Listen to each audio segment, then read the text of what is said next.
She's crazy. Lock her up before she ruins everything. Those were the words that cut through the cold sterility of the hospital waiting room. Words that did not sound like concern for a fragile elder, but like a verdict meant to bury me alive while I was still breathing.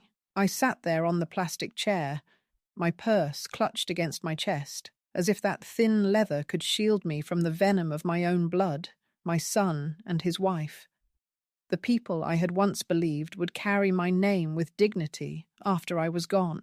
The fluorescent lights hummed overhead, bathing us all in that pale, merciless glow that shows every line on your face, every tremor in your hands, every secret shame you would rather hide.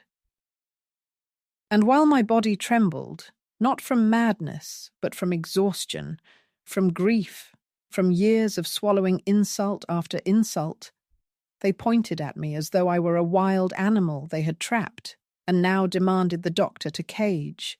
The words echoed because I knew where they came from.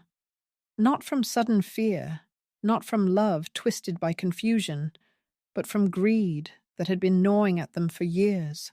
They wanted my house, the one I had worked 30 years to pay off as a nurse's aide, lifting strangers from beds, wiping bodies, absorbing every insult and every thankless demand, because I believed that if I sacrificed, my children would have it easier. They wanted the modest savings I had scraped together, dollar by dollar, after decades of double shifts, of bent back and swollen feet, of telling myself that even if the world saw me as just another black woman pushing a mop or carrying a bedpan, my children would know my worth, and yet here they were, calling me crazy, their voices dripping with urgency, urging the white-coated doctor to silence me, to strip me of the little independence I still possessed. I could feel the doctor's eyes on me, calm, assessing, perhaps even skeptical. I wanted to scream that I was not mad, that I could recite every bill I had ever paid, every school meeting I had ever attended alone when their father walked out on me, every time I prayed in church that my children would not grow up with bitterness in their hearts. But my throat was tight, my voice barely more than a whisper. That is how manipulation works. It robs you of words. It frames silence as proof of guilt. So I sat, shaking, clutching my purse, while my son leaned forward, pressing his case. He said I had been hallucinating, that I talked about intruders in the house, that I misplaced money and then accused them of stealing, that I had once left the stove on and nearly burned the kitchen down. Lies, each one crafted with just enough plausibility to sound convincing to strangers. Because who would doubt the successful son in his pressed suit and the polite wife with her perfect hair? Who would instead believe the trembling old woman with skin like worn leather, her Sunday dress faded from too many washes, her body bent from decades of labor? What made it worse was not just the betrayal, but the memory of everything I had given. My mind travelled back, unbidden, to those nights when I came home from the hospital after 12 hours of wiping brows and changing sheets, and still cooked dinner for them, still ironed their clothes, still stayed up helping with homework while fighting sleep. I remembered when I bought him his first car with the small insurance money from his father's death, telling myself it was worth going without, so he could drive to college and escape the cycle of poverty. I remembered the quiet nights of fasting and praying, asking God to give him strength and wisdom, and not let the world break him the way it tried to break me. And yet, here he was, eyes cold, lips curled in contempt, speaking to the doctor as though I were not even in the room, as though I were already gone. His wife stood beside him, and if his words were knives, hers were poison. She smiled, that sweet, artificial smile women wear when they want to look innocent, while delivering the deadliest blows. She said I had grown forgetful, that I repeated stories that never happened, that sometimes I called her by the wrong name. She even dabbed the corner of her eye with a tissue, pretending to cry as she explained that they only wanted to protect me, that it broke their hearts to see me slipping away. Slipping away. As if my clarity, my anger, my suspicion, my refusal to sign over my finances were nothing but symptoms of a fading mind. It was a performance, and I was the accused, standing trial in a hospital corridor with no jury but strangers in scrubs and clipboards. But I was not fading. I was awake, painfully awake, and what burned me most was the knowledge that if I raised my voice, if I dared to protest too loudly, they would take that as proof. "See," they would say, "she's hysterical. She's unstable." If I stayed quiet, they would twist that too. "See how withdrawn she is? She doesn't even defend herself. In their script, I had no winning role. Every gesture was interpreted against me, and so I sat, my dignity wrapped around me like a thin shawl that could be stripped away at any moment, waiting for the doctor to decide whether I was a woman or a case file, whether I was a patient or a prize to be transferred to her children. The waiting room around me blurred, mothers with sick toddlers, young men with sprained wrists, old veterans with oxygen tanks. All came and went, glancing briefly at the strange tableau of the well-dressed couple trying to have their own mother committed. I felt exposed, humiliated, like the walls themselves were whispering. She must have done something to deserve this. The shame was heavier than my bones, heavier than the arthritis that made every step a struggle. I wanted to disappear, but I knew that was exactly what they wanted. They wanted me to vanish into a ward, into silence, into paperwork stamped with incompetent. And yet, even in that moment, some stubborn ember inside me refused to go out. Maybe it was the memory of my mother, who had marched to the courthouse in the 1960s, demanding her right to vote in the South, where they told her she was nothing. Maybe it was the memory of every black woman I had worked beside in hospitals, cleaning and tending and lifting the weight of a world that never thanked us. We had always been called crazy for speaking truth, always been told to shut up, to sit down, to accept whatever scraps were handed. But I knew my life, my mind, my story. I knew the bruises I had covered with long sleeves, the money that disappeared from my wallet after their visits, the way they whispered behind doors when they thought I was asleep. That was not madness. That was survival, perception sharpened by decades of struggle. So when I heard my son hiss to the doctor that they needed to act quickly, that if I went home I might hurt myself, I forced my lips to part. My voice was hoarse, but it carried. "I am not crazy," I said. The words cracked, but they landed. For a heartbeat, the room stilled. The doctor's eyes met mine, searching, and I held her gaze. I wanted her to see the years in my face, the clarity in my stare, the fire that had not gone out even as betrayal pressed against me from both sides. Whether she believed me yet or not, I would not let their lies be the last word. The doctor did not rush, which unsettled my son and his wife more than if she had immediately agreed with them.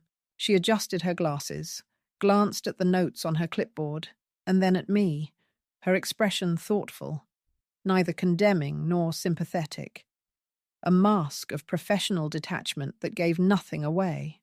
She asked me my name, my date of birth, the address of my house, and I answered each question clearly, without hesitation, even pronouncing my social security number with the calm rhythm of someone who had repeated it countless times over decades of employment forms and medical files.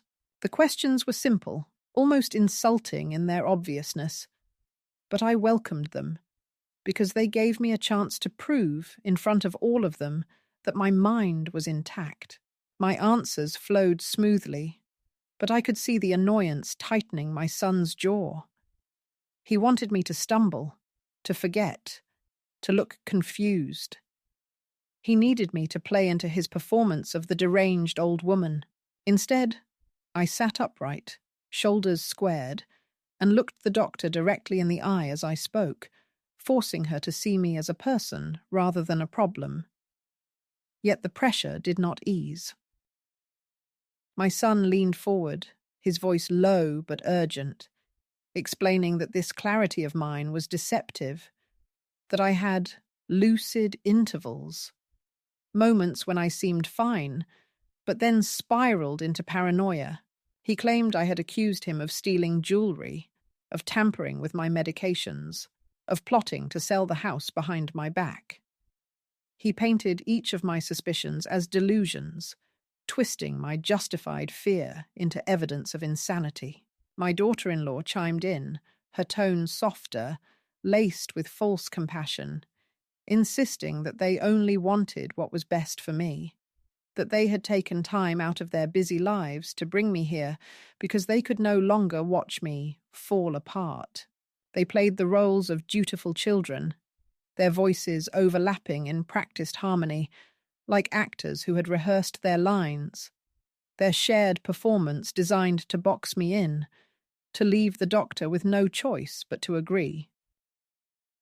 The doctor listened, her pen scratching slowly across the paper, and then she asked the one question that cut through their performance. If you are so worried about her memory, why did you wait until now to bring her in? My son faltered, just for a second, his eyes darting to his wife. She picked up the silence, explaining that I had refused to come earlier, that I was resistant, that they had to beg me to step into the hospital. This part, at least, was not a complete lie. I had resisted, though not because I feared doctors, but because I knew the trap being laid for me. But hearing her say it now, in that syrupy voice, turned my stomach. It was one thing to know they were plotting. It was another to watch them distort reality so casually, to lie without shame, as if truth were clay they could mold however they wished.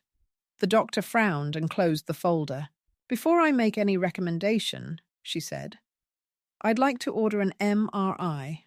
We need to rule out strokes, tumours, or other structural issues. Sometimes what looks like confusion can have physical causes. My son immediately nodded, too quickly, like a man eager to seal a deal. His wife smiled through clenched teeth, agreeing that yes, of course, anything necessary. But I saw the flicker in their eyes, the quick exchange of alarm they could not quite mask. For them, the MRI was not a formality. It was a risk, a door they did not want opened. They tried to mask their discomfort with chatter, repeating again that I had been erratic, that I misplaced things, that I once stood outside in the rain for hours, claiming I was waiting for a bus that never came. None of this was true, but their voices overlapped, building a narrative that felt polished, almost rehearsed. The doctor, however, did not interrupt me when I finally spoke. My voice was measured, deliberate, as I described my daily routine, how I rose at 6, brewed coffee, read the newspaper, walked around the block, checked my bank statements, cooked my meals, phoned a neighbour or two. I told her about the church meetings, the choir rehearsals, the community potlucks where I volunteered. I painted a picture not of a woman unravelling, but of one still rooted, still active, still engaged in life. My son rolled his eyes, muttering something about how I had always been good at performing when strangers were watching, how no one knew what went on behind closed doors. That phrase, behind closed doors, made the doctor glance at him sharply. Perhaps she was trained to notice when people betrayed their own intentions. Perhaps she simply sensed that his eagerness to pathologize me had more to do with control than care. Whatever it was, I saw a small shift in her demeanor. Not sympathy, Not yet, but suspicion, the seed of doubt that maybe their story was not the full truth. Still, suspicion was not enough. They had come prepared. Papers rustled in my daughter-in-law's purse, forms for emergency guardianship, pre-filled with my name, awaiting only the doctor's signature to be pushed through the system. They were ready to declare me incompetent before the day was done. I felt my breath catch as I imagined them walking out of this hospital with the legal right to sell my house, drain my bank account, decide where I lived and how I died. That fear pressed on my chest like a weight, making it hard to breathe. For a moment I thought of all the women I knew, neighbours, church sisters, who had fallen silent in similar situations, swallowed up by paperwork and signatures, stripped of control by their own families under the guise of love. The MRI was scheduled for later that afternoon. The technician, a young black woman with kind eyes, wheeled me down the corridor, her voice gentle as she explained the procedure. Lying there in the machine, the cold table beneath me, the deafening thrum echoing in my ears, I thought about my life in flashes. The first apartment I rented with my husband, the night he died and left me with children to raise alone, the endless hours of work, the sacrifices, the way I believed that love would be enough to bind my family. The machine clicked and buzzed, and I realized that what it captured was not only the shape of my brain, but the story of every hardship I had endured. When the scan ended, they wheeled me back to the waiting room where my son and his wife sat stiffly, their voices low and urgent. They stopped speaking when I arrived, plastering false smiles across their faces, but I had heard enough to know they were worried, because if the results came back clear, if the doctor saw no evidence of illness, their story would unravel. They could lie about my words, my actions, my memory, but they could not argue with the hard, cold images of a machine. And that was the moment I understood the catalyst fully. I was no longer simply fighting for my dignity or my independence. I was fighting against the possibility of being erased, of having my identity rewritten as madness by the very people who owed their existence to my survival. The MRI results, whatever they showed, would not just decide whether I walked out of that hospital free, they would decide whether I remained myself at all. The hours stretched with the kind of weight that makes time itself feel suspicious, as though every tick of the clock were an accomplice in some cruel plot. They placed me in a quieter room while the MRI images were being processed. A sterile cubicle with beige walls and a faint smell of disinfectant that clung to my clothes. My son and his wife insisted on waiting with me, their presence less protective than suffocating, filling the air with whispers and looks they thought I could not read. They sat close together, knees almost touching, whispering about bills and deadlines, speaking in the language of pressure and urgency, as if their entire future depended on what the doctor would decide once those images were reviewed. I sat opposite them, my hands folded neatly in my lap, trying not to let my fingers tremble, though the weight of their voices pressed against my skull like a constant drum. It was in those moments, in the waiting between test and result, that their cruelty revealed itself most nakedly.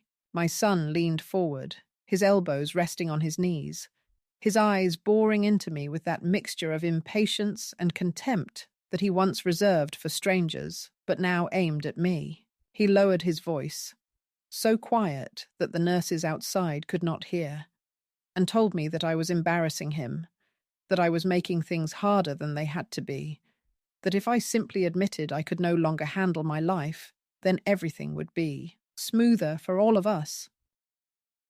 His wife nodded, her hand resting lightly on his arm, as though to steady him. But her eyes never left my purse, that old leather thing I carried everywhere, inside of which were my identification, my checkbook, my bank statements folded carefully, and the deed to my house tucked into an envelope for safekeeping. She watched it as if it were a chest of gold, her gaze almost hungry, and for the first time I understood that they were not even pretending to care about me anymore. They were circling what I owned, circling it like predators around a wounded animal, waiting for the moment to pounce. I thought of speaking, of telling them to stop, but I knew that any raised voice, any burst of anger, would only serve their story. They wanted me to appear unhinged. They wanted the nurses and the doctors to hear shouting from behind the door so they could say, "See, she's unstable, she's violent, she's a danger." So I kept my voice steady, almost too steady, and said instead that I remembered every word they had, spoken at my kitchen table the week before when they thought I was asleep upstairs. I repeated to them, now in this room, how they had whispered about refinancing the house without my knowledge, how they had spoken of debts and car loans and vacations they wanted to take once they had access to my accounts. Their faces paled, just slightly, before they regained their composure. My son laughed, a harsh bark of sound, and accused me of fabricating things again, of twisting normal family conversations into conspiracies. But his laughter was forced, too brittle, and the look in his wife's eyes was the look of a woman caught in her own reflection. The escalation came not with raised voices, but with the tightening of their tactics. They shifted from outward accusation to subtle threats. My son told me in a low voice that if I kept resisting, if I continued making things difficult, he would have no choice but to file for full guardianship, not just medical, but financial. And once the papers were signed, I would no longer have a say. In anything, I would not be able to withdraw $1 from my account. I would not be able to decide where I lived. I would not even be able to choose which doctor touched my body. His words slithered around me like chains, each one tightening with the promise of captivity. His wife added that once guardianship was approved, they could move me into a facility where people like me were better cared for, where nurses would watch me day and night, where no one would expect me to pay bills or manage a home. The word facility dropped like poison, because I had seen those places. The homes where the elderly sat slumped in wheelchairs by windows, staring blankly at parking lots, their voices silenced, their lives reduced to routines and medication, schedules. I had visited church friends in such places, promising them I would come back soon, only to find on the next visit that they had passed away, their belongings cleared out, their names erased. I knew what my children were describing was not care, but disposal.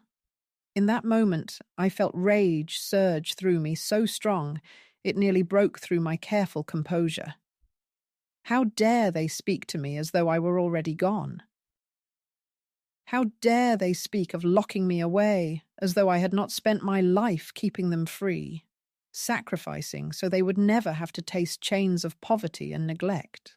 I wanted to rise from that chair, to shout until the walls shook, to tell them that I was still here, that I was not theirs to control.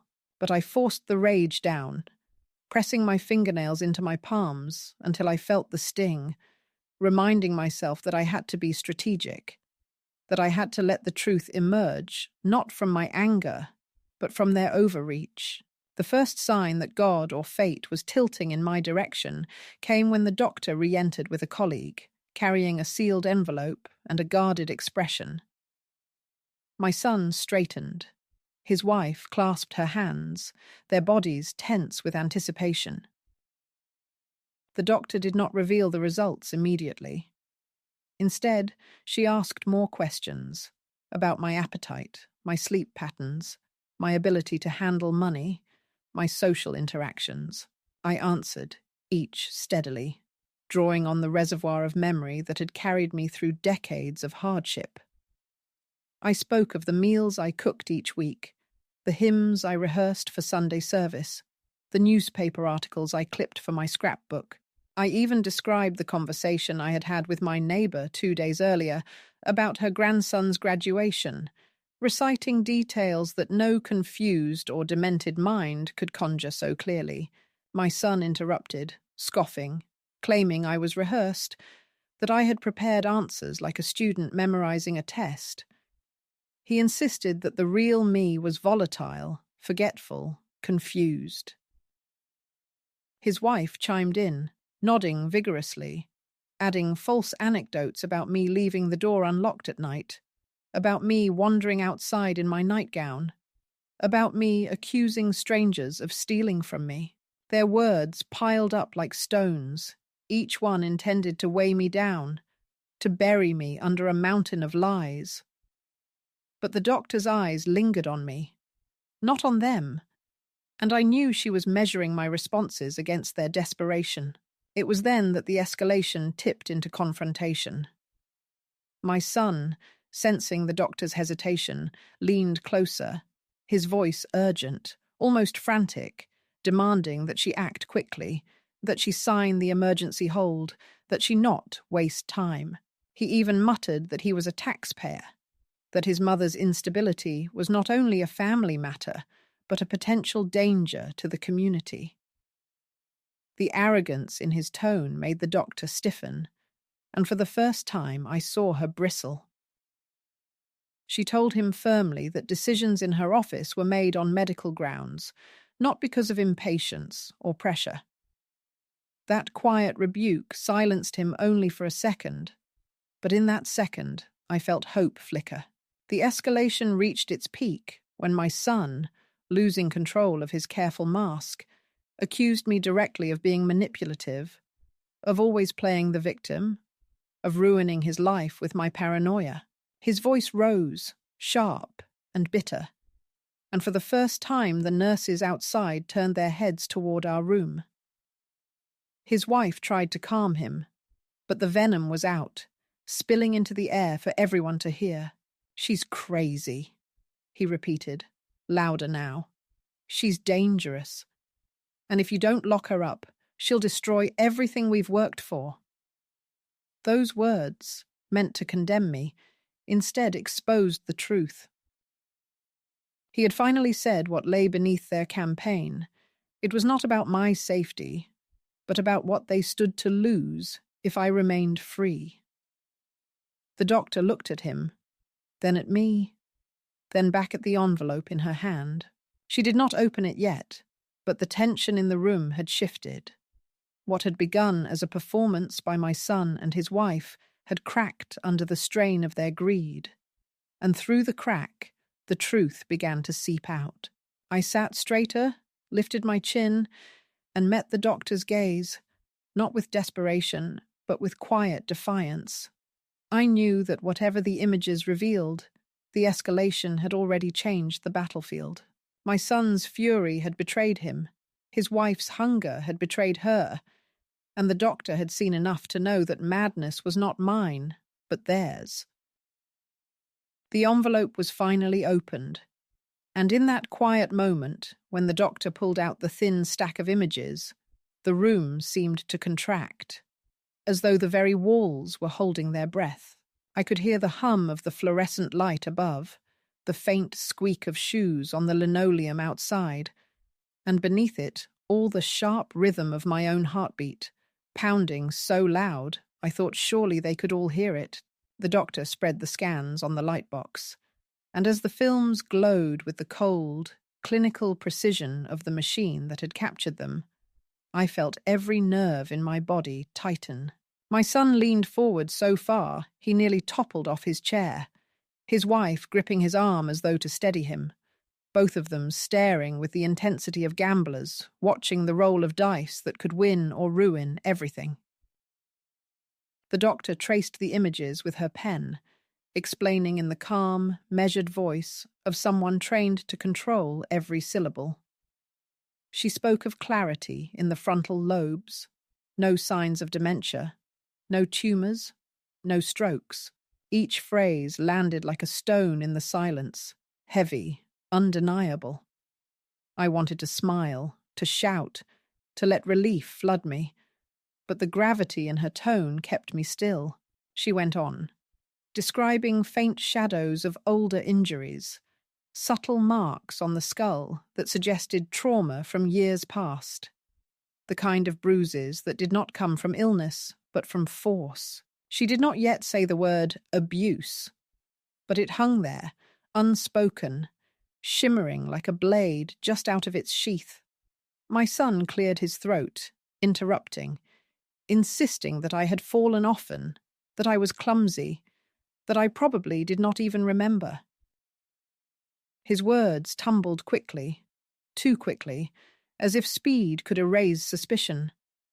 The doctor raised her eyes from the films and looked directly at me, asking if I remembered how those injuries had happened. My mouth went dry, to admit the truth, that the very people sitting across from me had caused them, felt like standing on the edge of a cliff, the wind urging me to jump. For years I had hidden the bruises, covered the welts, excused the shoves and the slaps as accidents or as my own fault. To say it aloud in this sterile room would not only strip away the mask my children wore, but would also shatter the last fragile threads that bound us as family. I hesitated, and in that hesitation my son pounced, filling the air with his narrative, repeating that I was confused, that I invented stories, that I had once called the police over noises that turned out to be squirrels on the roof. His wife dabbed her eyes again, her voice trembling as she begged the doctor not to let me hurt myself with delusions. Their performance was practiced, polished, but I could see the thin cracks spreading like hairline fractures in glass. The midpoint was not just about the results on the screen. It was about the shift in power. For the first time since they dragged me into this hospital, the weight of credibility was tilting in my direction. The doctor did not immediately accept their explanations. Instead, she pressed for details. When exactly had I fallen? Where had the accidents taken place? Who had witnessed them? My son stammered, offering vague answers, his confidence eroding under the doctor's steady gaze. His wife tried to supply details, but her story contradicted his. Small inconsistencies that may have seemed minor, but in the sterile logic of medical inquiry stood out like stains on white cloth. The doctor's brow furrowed, her pen hovering over the page as though unwilling to record what did not align. I found my voice then, low but steady, telling her about the night I had been shoved against the kitchen counter when I asked about missing checks, about the time I fell down the back steps after being pushed aside as I tried to retrieve my mail, about the headaches that followed for weeks afterward. I did not raise my voice. I did not cry. I simply stated facts, each one laid down like a stone path leading away from the chaos of their lies toward the clarity of truth. The silence that followed was different now. Heavy, not with accusation against me, but with suspicion pressing down on them. My son tried to laugh it off, insisting I had always been dramatic, that I had always blamed others for my own clumsiness, but his voice carried a crack, a thin quiver that betrayed the panic beneath. His wife looked at him sharply, her eyes narrowing, as though she too could feel the walls closing in. The doctor's colleague, who had said nothing until now, cleared his throat and remarked that the pattern of injuries was not typical for simple falls, that the angles and repetition suggested something else.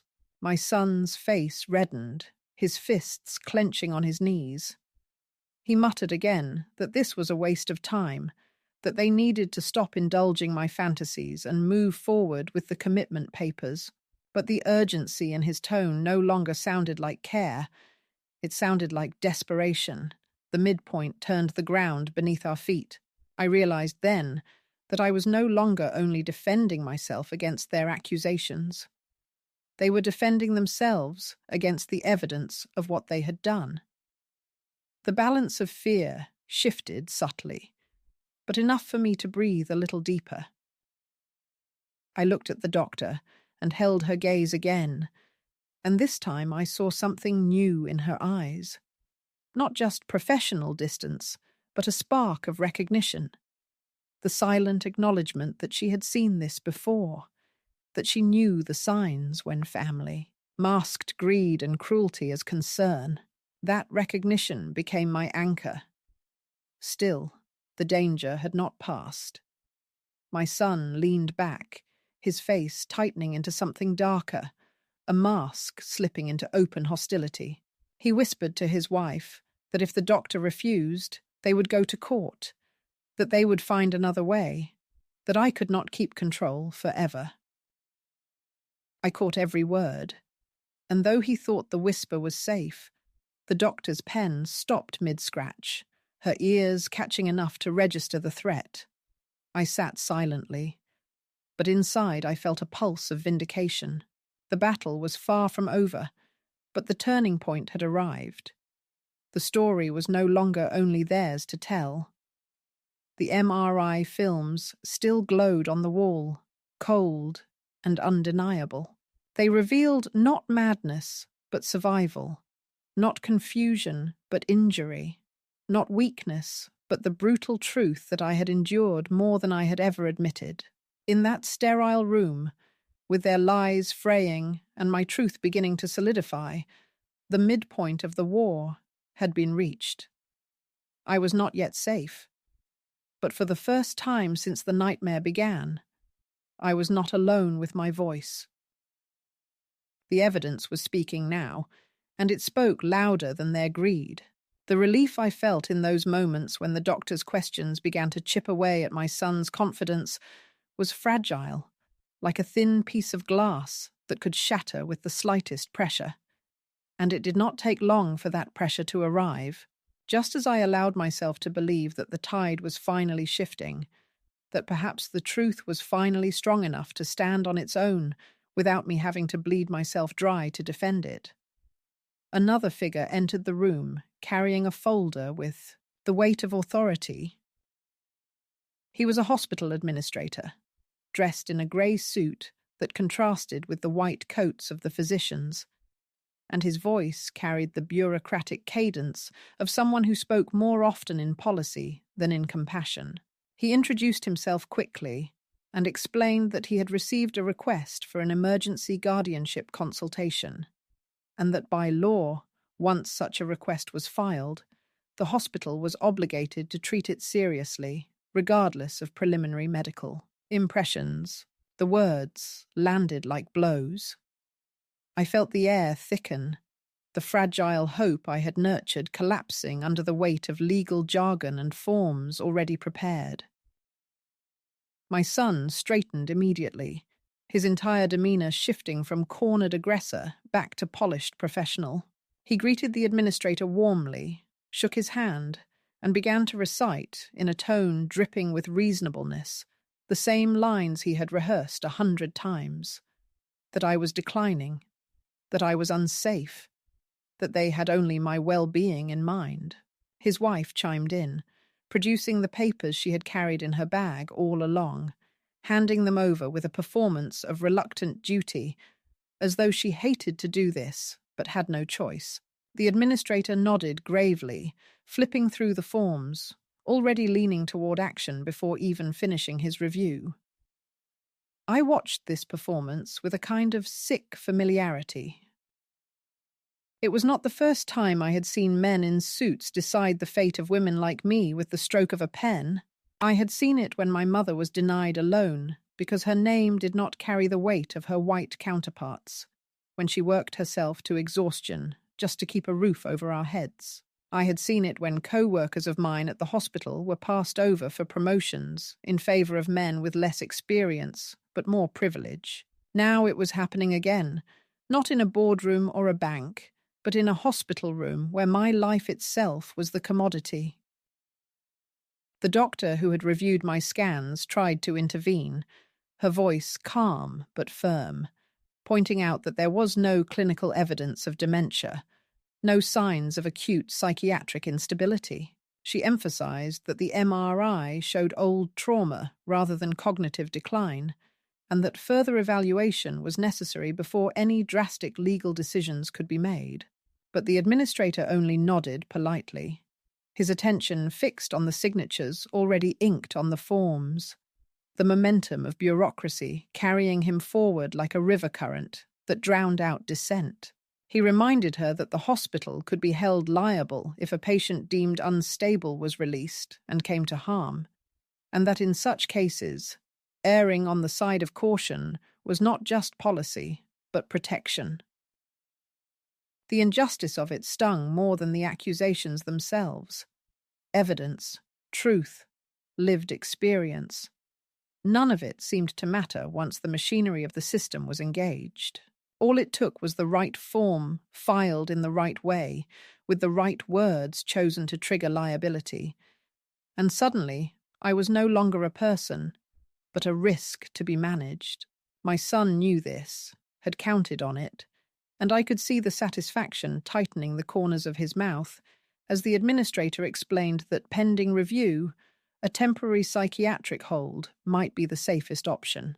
The word hold hung in the air like a chain clinking shut, and my stomach churned with the knowledge that in a matter of hours I could be behind locked doors, not because of illness, but because of lies written neatly on hospital stationery. I opened my mouth to protest, to explain again what those marks on the MRI truly meant. But my son cut across my words smoothly, placing a hand on my shoulder with feigned tenderness, lowering his voice into a register meant to sound gentle but that only reminded me of how one might soothe a child before taking away her favorite toy. He told the administrator that I grew agitated easily, that confrontation triggered paranoia, and that my words should be taken with caution. I could feel the trap closing. Every defense I raised twisted into further evidence against me. Every ounce of strength I displayed reframed as instability. The unfairness was suffocating, like drowning in a tide that rose higher no matter how hard I kicked against it. For a fleeting second, I caught the eye of the doctor who had stood by me. There was frustration in her gaze, and beneath it something fiercer, the look of someone who recognized injustice when it stood in front of her, but was bound by the chains of procedure. She assured the administrator that she would not sign off on the hold without further examination. But the words were a thin shield against the storm of bureaucracy. The administrator nodded again, making notes, already calculating liability and procedure, already thinking of his next meeting, his next report. My life was a line item to him, nothing more. The cruelest part of it all was watching my son and his wife lean back in their chairs, their confidence restored, the smugness returning to their eyes as they realized that even with the truth pressing against them, even with evidence casting shadows of suspicion, the system would still bend in their favor. They had learned how to wield it, how to weaponize paperwork and policy to silence voices like mine, and in that moment, I understood that my fight was not just against them, but against the machinery that made their betrayal possible. The machinery that too often swallowed women like me whole and spat us out nameless in institutions that profited from our silence. That was the twist I had not anticipated. That the truth, glowing in black and white on those MRI films, would not be enough. That even as their lies cracked and faltered, the system itself could still be turned into their accomplice. It was not madness that threatened to cage me, but the cold indifference of procedure, the blind momentum of bureaucracy, and the greed of those who had learned to exploit it. And as I sat there, the weight of inevitability pressing down, I realized that the fight ahead would demand more than clarity, more than truth.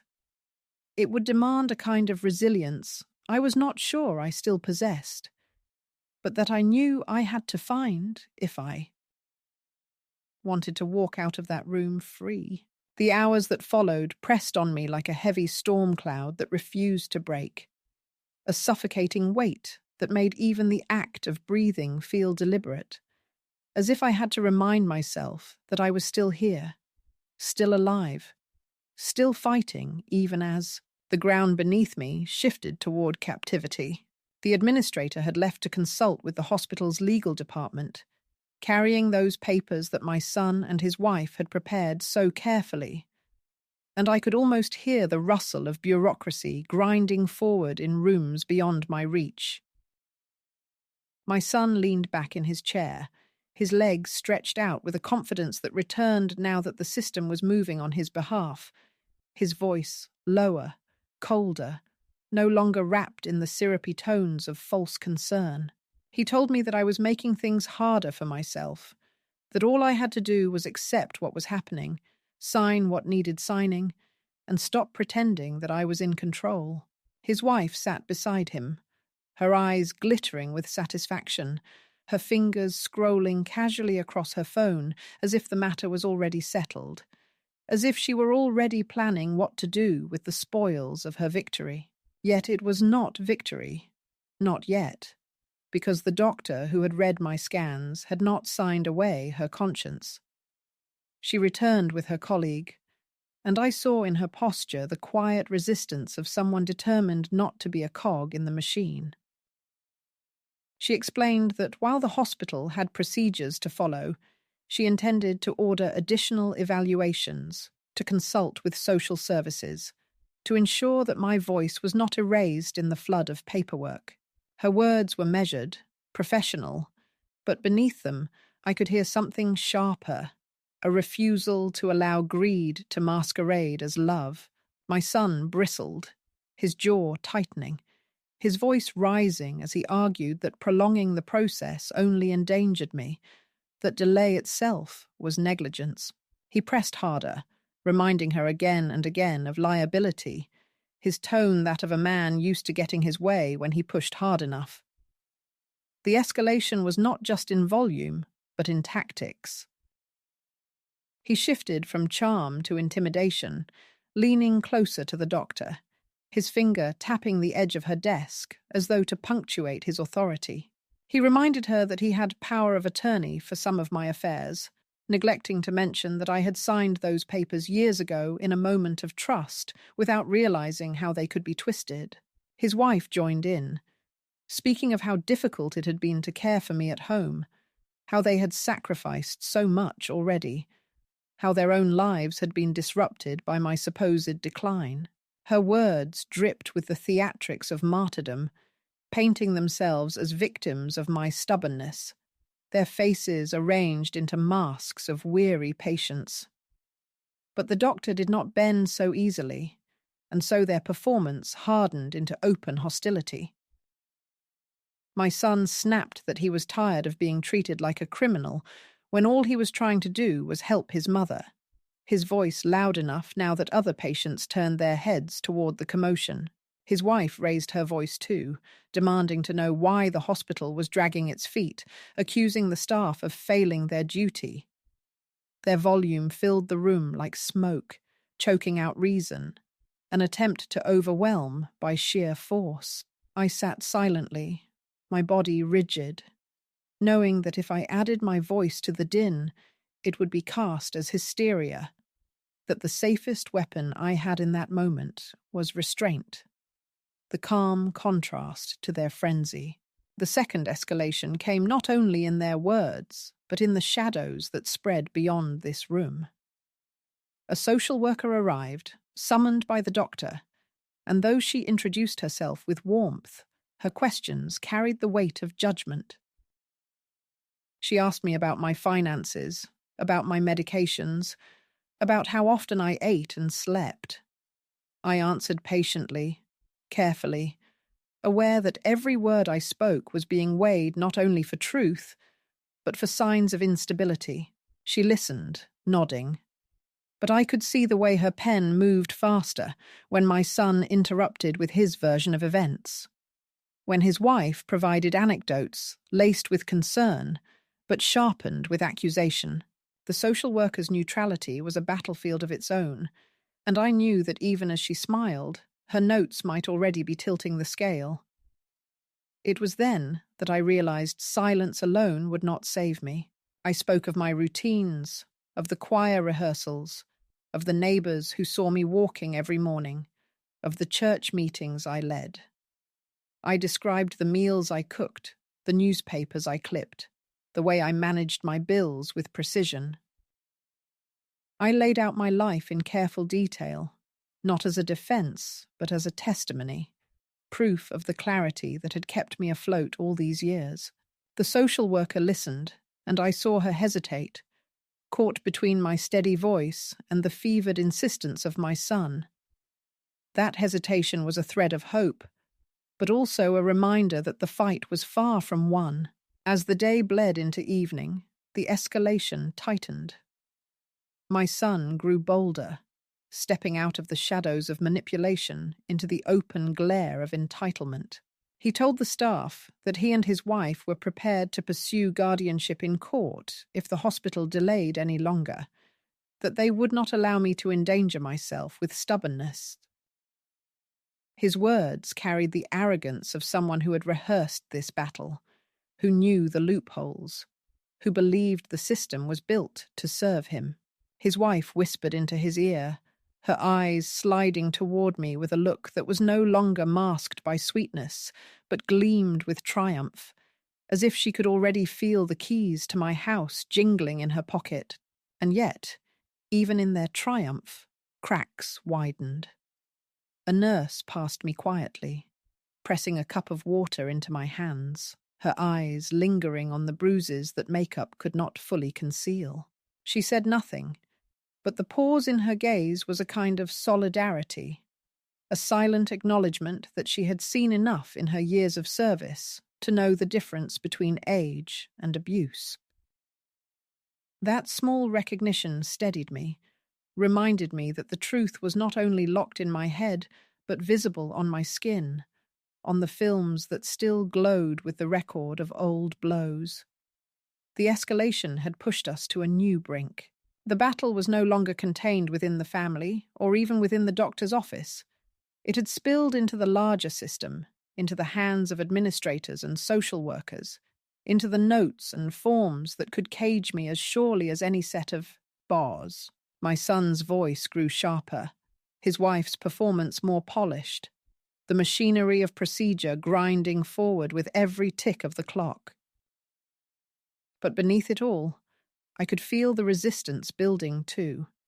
The doctor who refused to sign blindly, the nurse whose eyes lingered, the social worker whose pen paused between their lies and my truths. The room was heavy with the clash of narratives, and though their power was formidable, the evidence was beginning to speak louder than their rehearsed concern. As the night fell outside the hospital windows and the fluorescent lights hummed without mercy, I understood that the escalation was far from over. My children had raised the stakes, bringing the full weight of the system against me, and yet in their desperation they had revealed their hunger too clearly, their greed too nakedly. They were pressing harder, louder, faster, but in that very urgency lay their weakness, and if I could endure, if I could keep my voice steady against the storm, then perhaps the truth would not only survive, but finally be seen. The night stretched long inside the hospital, the kind of night that feels endless because the air itself is charged with confrontation, with secrets spilling into the light, with power shifting like sand under restless waves.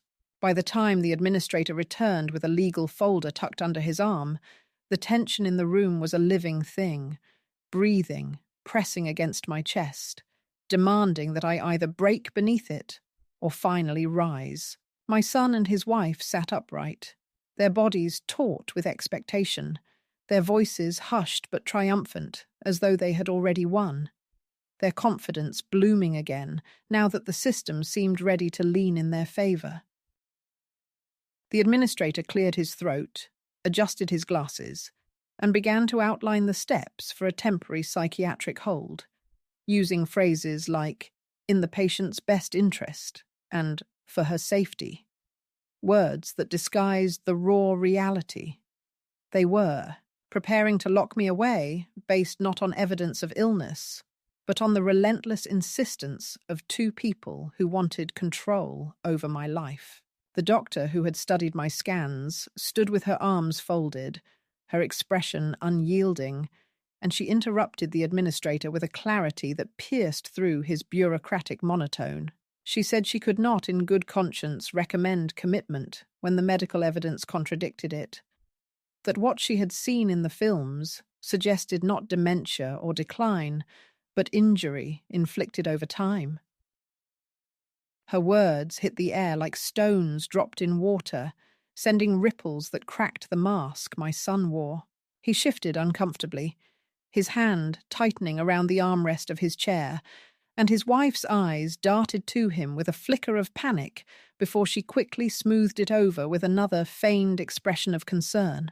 The administrator frowned, caught between procedure and professional disagreement, his hand hovering over the papers as though unsure whether to move forward. It was then that my son's mask finally shattered. His voice rose, no longer polished or measured, but raw, jagged, spilling venom that could not be contained. He accused the doctor of incompetence, accused me of manipulation, shouted that I had ruined his life, that I was selfish, that I had never given him anything worth respect. Each word came louder than the last, until the walls themselves seemed to reverberate with his fury. The waiting patients turned their heads. Nurses stepped closer to the door, and suddenly it was no longer a private negotiation hidden behind closed doors, but a public eruption. His wife tried to quiet him, her voice shrill with urgency, but he was beyond control, his desperation breaking through the years of practiced civility. He shouted that I was wasting everyone's time, that I was just a crazy old woman clinging to a house that would not belong to me for much longer anyway. The words hung in the air, naked, undeniable, and for the first time the silence that followed was not mine but his. The administrator froze. The doctor's eyes narrowed, the nurses exchanged glances, and I could feel the weight of witnesses settling around us. I did not need to scream. I did not need to plead, because his own fury had exposed him more completely than I ever could. I sat straighter in my chair, my voice calm but firm, when I finally spoke, telling them all that what they were hearing was not the voice of a caring son, but the voice of a man who wanted control, who wanted money, who wanted to erase his mother's independence so that he could feast on the remains of her life. My words were steady, not trembling, and the contrast between his chaos and my composure was the kind of evidence no form or signature could suppress. The climax came when the doctor laid the MRI images flat on the desk for everyone to see, her pen tapping the darkened areas where the old injuries were visible. She explained that such patterns did not come from simple accidents, that they suggested repeated blunt trauma, that in her years of practice she had seen these same shadows in patients who had been struck. She did not say directly that my son was responsible, but the implication was written across the glowing films. The administrator's composure faltered, his pen retreating from the dotted line, his eyes flickering with unease, as he realized that liability might not rest on releasing me, but on ignoring evidence of abuse. My son leapt to his feet, his voice breaking into a shout that I was lying, that I had always lied, that I was making him out to be a monster. But the room was no longer his stage. A nurse stepped forward, saying softly but firmly that she had noticed the bruises on my arms earlier, that she had chosen not to speak until now, but could no longer remain silent.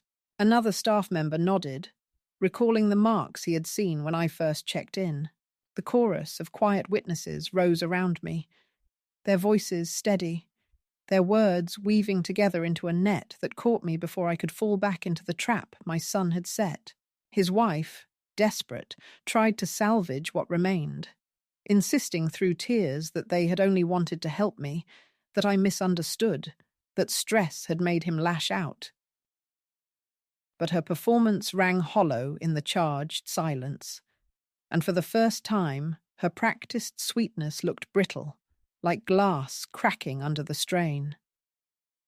The administrator closed the folder with a finality that echoed louder than any gavel.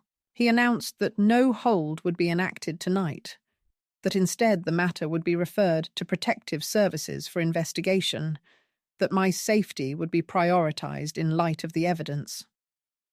The words washed over me like air after drowning. I was not free yet, not entirely, but the cage had been pried open. The staff moved with quiet efficiency, one nurse standing beside me, another calling security as my son's shouting escalated into incoherent rage. He lunged as though to snatch the films from the desk, to rip away the evidence, but the guards were already there, their presence a wall he could not breach. His wife clung to his arm, her tears smeared across her cheeks, but her pleas were for herself now, not for me. The climax was not a victory parade, not a dramatic declaration of triumph, but something quieter, sharper, more enduring. It was the moment when their lies collapsed under their own weight, when the evidence of their greed and cruelty became undeniable to everyone present, when the system that had threatened to crush me instead began, reluctantly, to shield me. I sat still, my hands folded tightly in my lap, feeling the tremor of exhaustion run through me, but also the pulse of something fiercer beneath it. I had survived the storm of their accusations. I had endured the suffocating weight of procedure, and though the battle was not finished, the ground had shifted irrevocably. For the first time, it was no longer me who had to prove my sanity. It was them who had to explain their cruelty. The hospital corridors were quieter by morning, the chaos of the previous night fading into that sterile hum of routine. But the aftermath still clung to me like smoke after a fire. My son and his wife had been escorted out by security, their protests echoing faintly until the heavy doors shut behind them, and the silence that followed was unlike any I had felt in years. It was not peace exactly, not relief, but a kind of emptiness, the stillness that comes after a storm when the air is heavy with debris, and the sky has not yet decided whether to clear or to rain again. I sat in the same chair where I had endured their accusations, my purse still clutched against me, the skin of my palms imprinted with the shape of its handles. The staff moved around me gently now, no longer with suspicion, but with a kind of quiet respect, as though they understood that what they had witnessed was not just a medical episode, but a trial of survival. The doctor who had stood her ground came to me with paperwork that no longer threatened to erase me, but instead promised a measure of protection. She explained that a report had been filed with Adult Protective Services, that an investigation would follow, that social workers would contact me at home to ensure my safety. The words were clinical, but the tone behind them was human, and when she told me that I was free to go, that no hold would be placed on me, I felt my chest loosen as though a chain had been cut. Yet freedom did not feel like triumph. It felt fragile, precarious, as though at any moment my children could regroup, strategize, and come at me again through another door of the system. I knew them well enough to know they would not accept defeat easily, that the hunger which had driven them this far would not vanish overnight.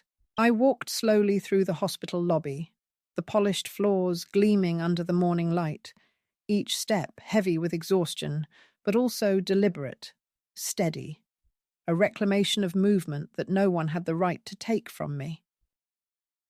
Outside, the sun was just breaking through the clouds, washing the pavement in pale gold, and I tilted my face toward it, as though to remind myself that I was still here, still breathing, still my own.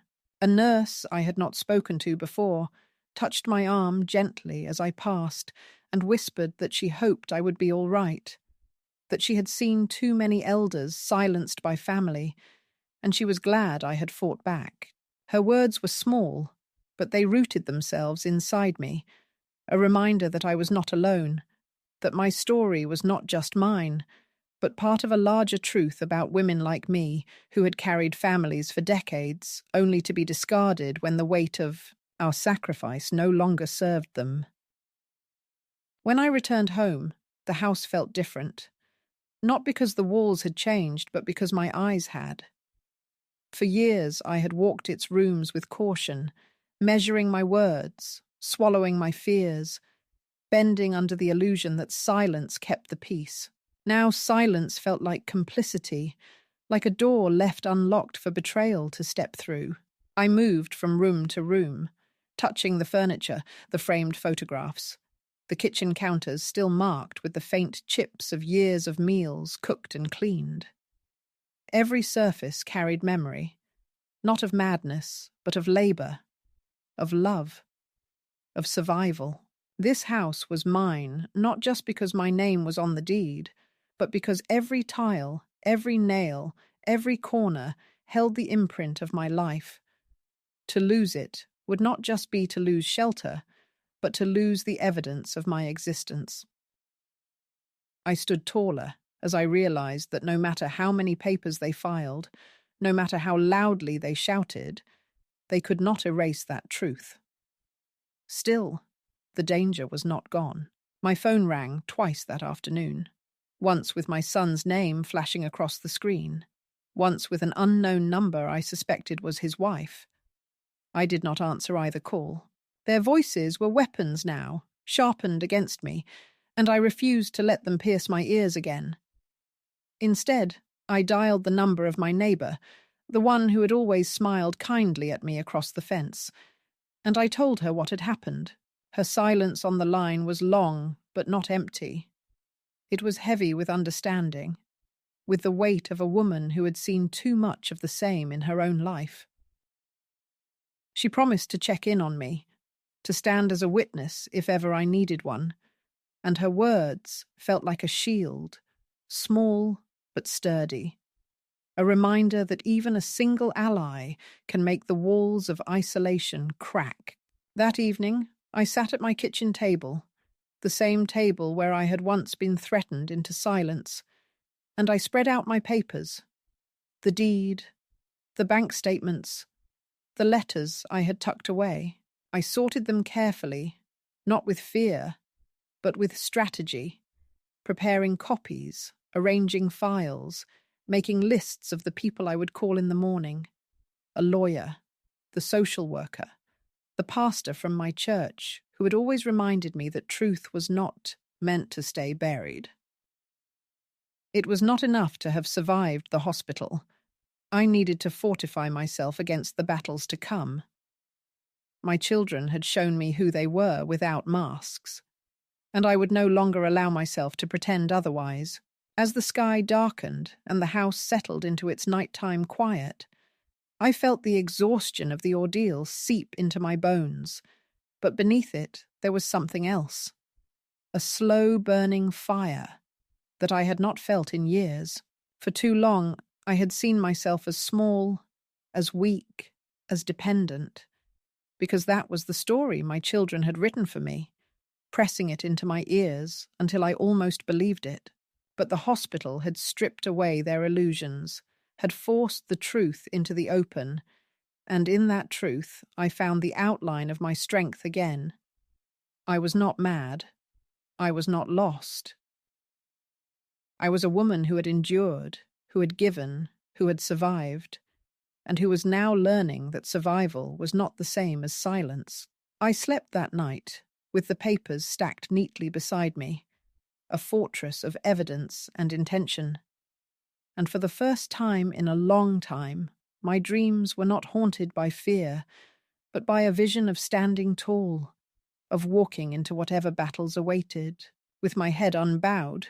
The fight was not over, but I was no longer alone in it, and more importantly, I was no longer afraid of my own voice. Whatever came next, I would meet it not as a victim, but as the woman I had always been, the woman they had tried to erase, but could not. And as the darkness folded itself around my home, I whispered into it, not as a prayer, but as a promise. They would never lock me up again, not in a ward, not in silence, not in their lies.